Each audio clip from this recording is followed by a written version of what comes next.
You know, it's rare that you have as your guest on a show someone who's run for Congress, for mayor, and is the creator and star of a show called Crones for the holidays. But that's our next guest, the inimitable Terry Baum. Welcome. Hi. It's nice to have you. I've been wanting to have you on the show for a while, so thanks for being here. Thank you so much for inviting me, David. Now, do you think you're turning around the whole concept of the word Crones? I mean, because that was a word that you wouldn't, say in polite.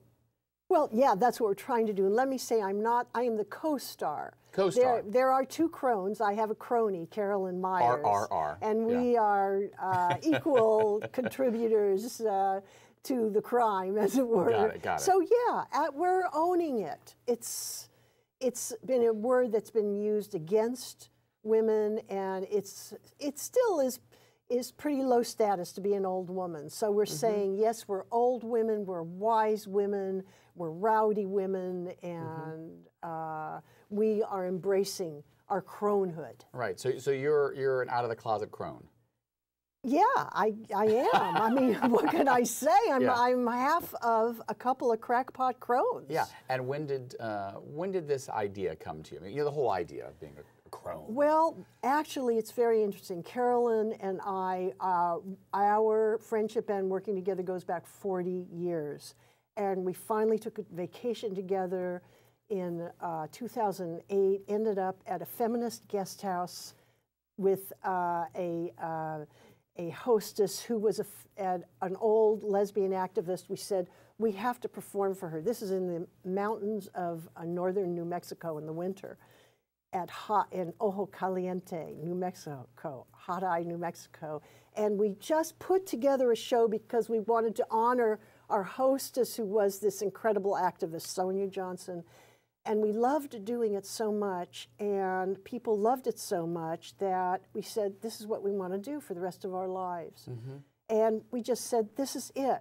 We love each other. We have been soul sisters for a very long time. I'm a lesbian, she's straight, But you're both cronies.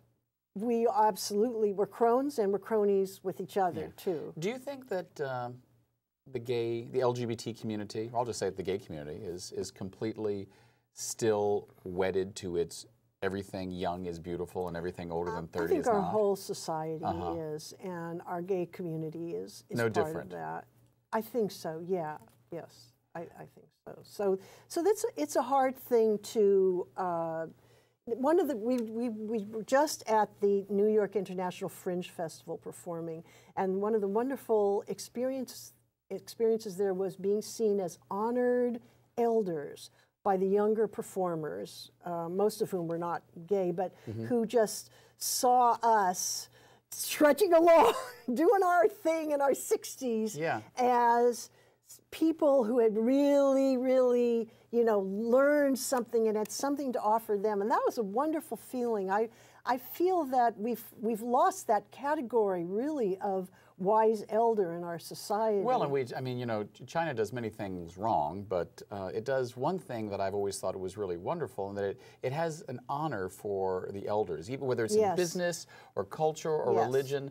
I've been in meetings with Chinese counterparts, and the young, upstart American business person isn't looked to. They think, well, you need to go get coffee. If it has gray hair, they respect it. Right.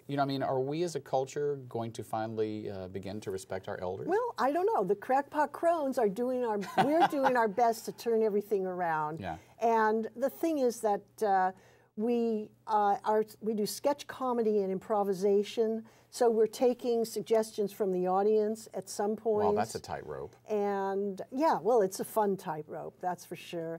And we're making fun of many things in the holidays. We have one of our scenes is Booby and her Butch, where a newly out lesbian who's also a grandmother is taking her Butch girlfriend to a Hanukkah party and is very worried that her relatives are going to think her girlfriend's too butch and wants her to wear dangly earrings. So. That's going to make all the difference in the world? Well, she's desperate, yeah. And then we also have some serious sort of exploration of the different images of the Virgin Mary the Virgin Mary as a teenage girl who is making up a story after having gotten pregnant, and the Virgin Mary as a goddess who has lost her place in the patriarchy, and so it's an exciting show. Now, do you consider yourself at this stage in your career more of an artist or an activist? I'm an artist. I've always been an artist. So when you ran for Congress and ran for mayor of San Francisco, did you think you were going to win? Did you want to win, or were you doing this as an artistic No, I wasn't doing it as an artistic statement. I was doing it as a political statement. I felt that there were ideas and important positions that simply weren't being put out to the public, and that if I ran, I could put out these ideas. And I felt, especially when I ran for mayor, because there were so many forums, I felt very successful in getting those ideas out on the table, and I felt it had a big influence on the other candidates. Well, talk to me about that. I mean, how do you feel you influenced the candidates in that election? I feel like they adopted a lot of ideas that I happened to mention first. It's not that they were my ideas, but I brought them up first. And are they Green Party ideas or Terry Baum progressive ideas? Yeah, a lot of them. That term has been bandied about a lot lately. What does progressive mean to you? Wow. That's a really interesting concept, but now I'm working on this show, and I'm very excited about it. But I'd like to tell you about that. Your shows are, though, in their own sense, very political. I mean, tell me what's political about being a crone.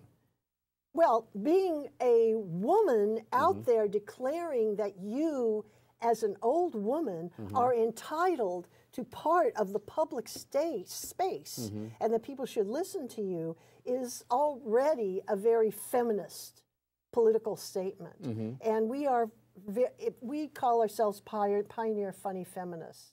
And on a lot of our material it says, warning, feminist material. We have that on some of our postcards. Right. So we feel that there's a feminist vision of the world, which is a much more nurturing vision, in which people work together instead of compete with each other. We all know what these are, and they're really common sense things at this point. Right. But they also are really part of feminism, and that's getting lost. The whole idea, people hardly ever refer to themselves as feminists anymore. So that's a very important thing that we are doing politically as the Crackpot. Well, I mean, and that comes actually to my question kind of the other way, because, yeah, it's about the show, but it's about, you, Terry Baum, are an artist, and we've known your work and your writing.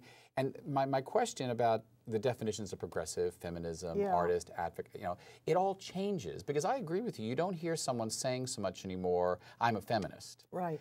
But suddenly over the last few years, whether it's in San Francisco or somewhere else, there's we're progressive. And I remember thinking, well, I'm a liberal. Does that mean I'm not a progressive? Right. I totally agree. It gets watered down. You're absolutely right. It used to be that we were liberals, and somehow we've been forced into being progressives, which is so vague. Progress towards what? I couldn't agree with you more. Well, that's why I feel, at least I'm a green, and that has we have 10 key values, that, I mean, the environment has been one of our values from the very beginning, and so I feel that is a very strong vision, but I agree with you, progressive is kind of a wimpy word. Yeah. Now, to go back to your show, Crones for the holidays. You see it as a political show, though? I mean, it's funny, obviously. Yes. But ultimately a political show. I mean, do you like, what is it, giving a spoonful of sugar to make the medicine go down? Well, there's a lot of sugar, I have to say. I mean, we've got a lot.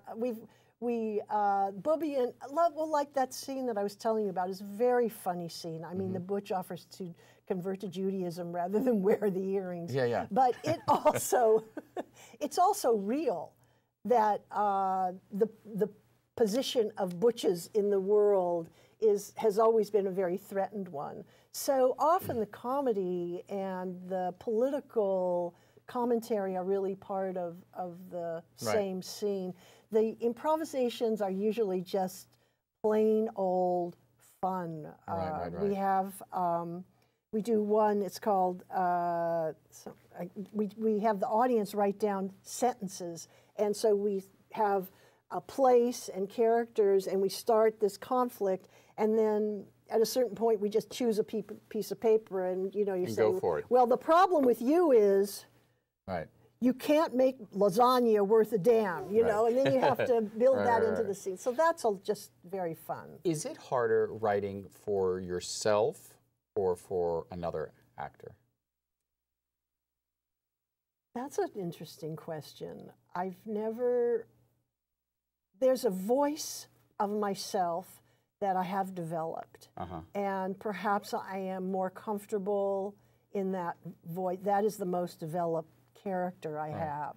The reason, what made me think about it was looking through your materials before we sat down and hearing that you're compared to sometimes or have an affinity for Woody Allen. Yeah. And I often think sometimes, is that character, was Woody writing that for himself and he just maybe gave it to somebody else? Yeah. Because at least to me, the iconic performances I remember of Woody Allen are the ones he wrote for himself, which are most of them. I think so, yeah, I agree. I mean, certainly One Fool, long ago, which perhaps you saw, was very much based on my, I was playing myself, or an exaggerated version of myself. On the other hand, Immediate Family, my show before that, I was playing a, you know, Midwestern, working class, butch lesbian who was very in the closet in her head and very, very fearful of coming out. So that was not me at all. Sometimes it's an incredible feeling of, now I'm working on developing a play about Hick. Lorena Hickok, who was Eleanor Roosevelt's lover, had a scene from Pat Bond's play about her in our last performance. And there's a feeling of channeling, of sort of delving and experimenting, and then I found her actual voice. Not really Hick's voice, but what I felt was Hick's voice. So who are you going to get to play Eleanor? Or is it a one-woman show? We don't know yet. Carolyn and I have thought about her being Eleanor and me being Hick. And we're not sure yet exactly how it's going to go, but we really do feel that this is an important lesbian forebear. I mean, Eleanor Roosevelt was one of the greatest human beings of the 20th century, and she got very important emotional and political and all kinds of support from Hick. And she really probably wouldn't have been who she was in the world. Eleanor wouldn't have been without Hick behind her, always loving her, supporting her, teaching her how to write. When E.R. first started writing, she gave everything to Hick, and Hick would instruct her on how to change it. Well, we look forward to seeing that. We as gay people need to know that. I agree. Before we go, where we want to go to get information about your show, Crackpot Crones online. Crackpotcrones.com. Great, and we will look for your show, and thank you very much. It opens December 15th. And we'll be there. Great. Thanks so much. We've been speaking with Terry Baum. Next up, we have a conversation with Jason Leroy about the dangers of being a celebrity blogger in Hollywood. We'll be right back.